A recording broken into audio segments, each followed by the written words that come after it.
All right, so franchising. So one of the biggest mistakes small business owners make is thinking that because a single individual independent location was easy to make money or somehow easy to be profitable, that it would be very easy, that it makes sense to take that business and multiply it out through a franchise, right?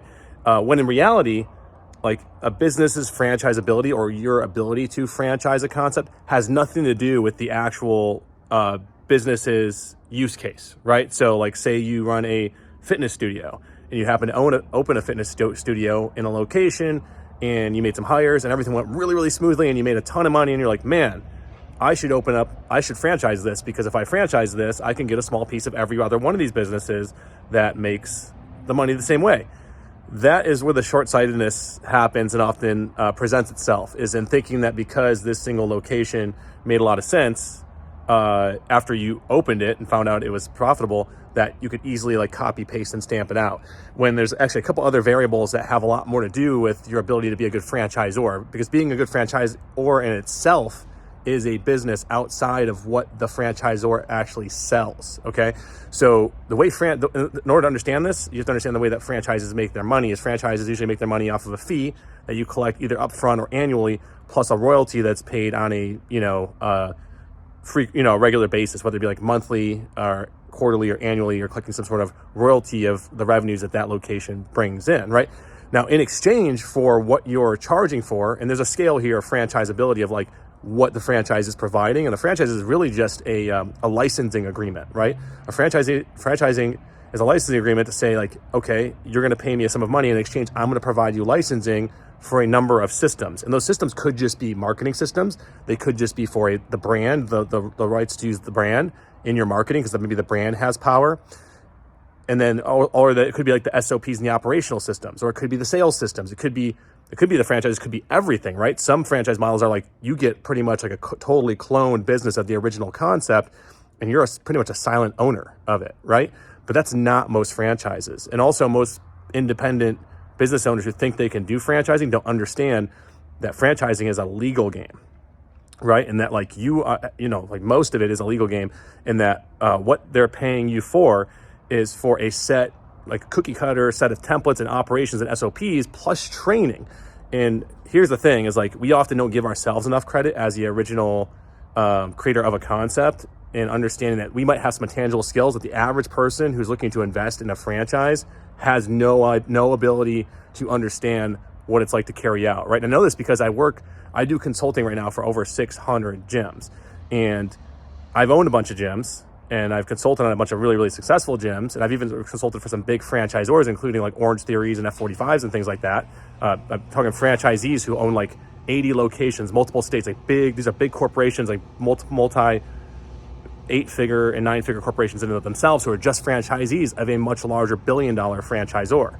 And I've learned a lot in that, like, most franchisees are just like average people who are investing in a business concept because they have no business sense or business acumen, and they want something turnkey, right? And so something that might be as simple as doing like sales and follow-up, if you're a good entrepreneur like that grew a grassroots business, the sales and follow-up side of things often comes very natural to us, and we're like, oh wow, anybody should be able to do this if I just show them how. When in reality, that's not what happens. Then you get yourself into hot water really, really quick, because the franchisee who's buying the concept off you can't execute something that you didn't clearly outline for them well enough, because you just assumed that they would get it, right? So like, this is one of the biggest things I see franchisees run into. In fact, like, we work with quite a few, like not only we consulted for, but we also have like several franchisees and franchisors who use our systems that are gyms. And we have like one franchisor, for example, where he's given us all his franchisees and made us like a preferred vendor for him. And so we run all the systems for those franchisees. Now, when I've met with those franchisees that invested in his franchise, man, it is like a different conversation. I'm having a different conversation with a different kind of person than the independent gym owner who started his gym from the ground up. It's totally different. The guy that started his gym from the ground up, like, he's had to do sales, do marketing, and there was no book written, so they've had to figure it out through repetition, and a lot of them still don't figure it out, but they have some idea of what that's like. Whereas the franchisees, like, they literally just bought the brand. They're like, okay, I just bought the brand, what do I do now? And then like a lot of times the franchisor hasn't like given them formal, like deep formal sales training, like they're not going to be able to sell. If they haven't given them like deep marketing training and systems, like they're going to get themselves in the hot water real quick, because you can't just give these systems to someone who's never had that formal training. You can't give these, like, you're pretty much like, it's like on the job training at depth. Like most franchise companies, like Orange Theory Fitness, for example, I work in the fitness world. So Orange Theory Fitness, like they have to, in order to be a franchisee of an Orange Theory, you not only have to pay a lot of money to be a franchisee and be like a preferred franchisee because they have a line of people waiting, but you have to have had success as a franchisee already. Usually they won't even give a franchise to someone who hasn't owned a successful franchise already from the earlier days, because they don't want to deal with people that don't know what they're doing as a franchisee. They want good operators, right? As a franchisor, like you're seeking vetted operators, right? You don't just sell this thing to anybody who wants to get rich quick, because it's what a lot of franchisees are looking for, is there people that are looking to get rich quick. And so like, they're like, oh, I'm just going to buy this turnkey model from you and you're going to do it all for me and I'm just going to own it and fund it. And that's not actually how it goes as a franchisee most of the time. Not even the most turnkey franchises work that way. So hopefully I closed all my loops there in that video in regards to like the numerous complications that come with being a franchisor. It's not just, hey, I own Larry's Burger Stand and I'm Larry and I didn't know anything about owning burgers from day one and I figured out how to sell burgers. Now I make $1 million a year selling burgers.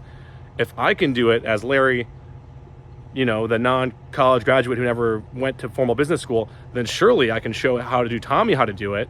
And then you go over to show Tommy how to do it, and Tommy can open up the same location on the same corner and literally bomb. And then Larry's sitting there like, man, this guy doesn't know what he's doing. It's like, well, because Tommy's not a good operator, right? And like, that's the problem with, you know, franchising and franchisors. And then the other side of it that I didn't finish my loop on, I guess here, close my loop on, was the legal side of it. In that, like, if you sell someone a franchise, it has to be very, very clear what's included and what's not included, like every single angle of the business, right? From the sale, there's 5 parts of every business, right? You have the sales, you have the marketing, you have the operations, you have the fulfillment, and you have the financial side of it, right? All 5 of those aspects of the business model that you're giving the person have to be clearly laid out as to what is included, and it can't be assumed that nothing is not included. You have to literally exclude and write down everything that is not included. And when you go to sell it, like that person has to be okay with like the things that are included and also being okay with everything that's not included. You have to explicitly state if you're not giving them done for you marketing systems and they have to go get their own marketing systems, then you need to put that there that, hey, this does not include done for you marketing systems. You need to go figure out how to be a marketer. Do you think people are going to want to buy it then? Right? And at what price, right? So now you have to figure out how to put a value on all these variables, right? So this is the thing about franchising that people don't understand, that I've learned from, you know, basically, I mean, man, I've worked with so many franchises and seen the insides and outs of so many different franchise agreements. We've considered looking at franchisable models for our own business. We've been studying it at end, and there is no like one way to franchise a business. I mean, the spectrum of what you can buy and what you can sell and what you can buy as a franchisor or a franchisee ranges all the way from like, hey, you're just basically paying us to use your brand, you do whatever you want with it, all the way to turnkey, fully fledged, don't even have to show up business systems. And I'll tell you that the price of each of the price of the model that you're buying, the price of what you're buying will often depend on the model. And then you can get yourself in the hot water very quickly with franchising, where if you aren't very clear about what is included and what is not included, what is included, and a franchisor buys that from you and they take you to court and it wasn't very clear, if it was left assumed that they were have to do their own marketing, but it wasn't very, very clear, and then the business flops, and then they point the finger at you saying like, hey, you sold me a franchise and you didn't tell me the marketing was not included, then they're going to pretty much be able to take you to court for all the money that you charged them, because you sold them a business concept, but you weren't clear about where the limitations were.